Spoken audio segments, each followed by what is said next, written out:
ഞാൻ സത്യം പറഞ്ഞു കഴിഞ്ഞാൽ ഇനിയിപ്പോൾ മട്ടാഞ്ചേരി മാഫിയക്ക് വേണ്ടി വെയിറ്റിംഗ് ആണ്. എനിക്ക് ആ കാര്യത്തിൽ കൂടുതൽ സംസാരിച്ച് എനിക്ക്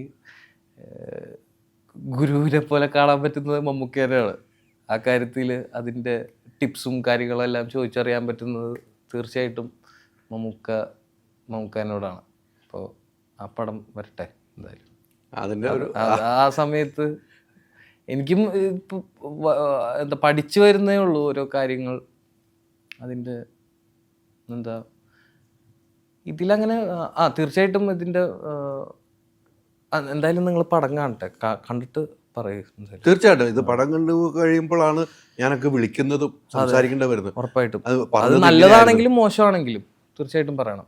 തീർച്ചയായിട്ടും അത് അങ്ങനെ തുറന്നു പറയും. നിങ്ങളുടെ പ്രൊഡ്യൂസറിന്റെ അടുത്തെങ്കിലും പറയും. പബ്ലിക്കായിട്ട് പറയണ്ട, എന്നോട് പറഞ്ഞാൽ അല്ല, നമ്മളെന്നും സിനിമയ്ക്കൊപ്പം നിൽക്കുന്ന സിനിമ ഞാൻ പറഞ്ഞില്ല, ഞാൻ എൻ്റെ യാത്രയും സിനിമ തന്നെയാണ് അല്ലേ. നമ്മൾ ഇപ്പുറത്തെ സൈഡിലാണ്, നിങ്ങൾ അപ്പുറത്തെ സൈഡിൽ നിന്ന് മാത്രമേ ഉള്ളൂ. നമ്മൾ സിനിമയെ കൊല്ലുന്ന രീതിക്ക് ഒരു യാത്രയല്ല. നമ്മൾ ഓപ്പണായിട്ട് പറയുന്നതാണ്, നമുക്ക് ഇഷ്ടപ്പെട്ടില്ല ഇതാണ് എന്ന പ്രശ്നമുണ്ടെന്ന് പറയാൻ പറ്റുന്ന സ്വാതന്ത്ര്യമുള്ളവരാണ് നമ്മളെല്ലാം. അതങ്ങനെ പറയുകയും ചെയ്യും. പക്ഷേ ഈ സിനിമ ഒരു വിജയമാണ് എന്ന് നമ്മൾ പറയാൻ കാരണം ഈ സിനിമയുടെ സബ്ജക്റ്റ് അങ്ങനെയാണ്.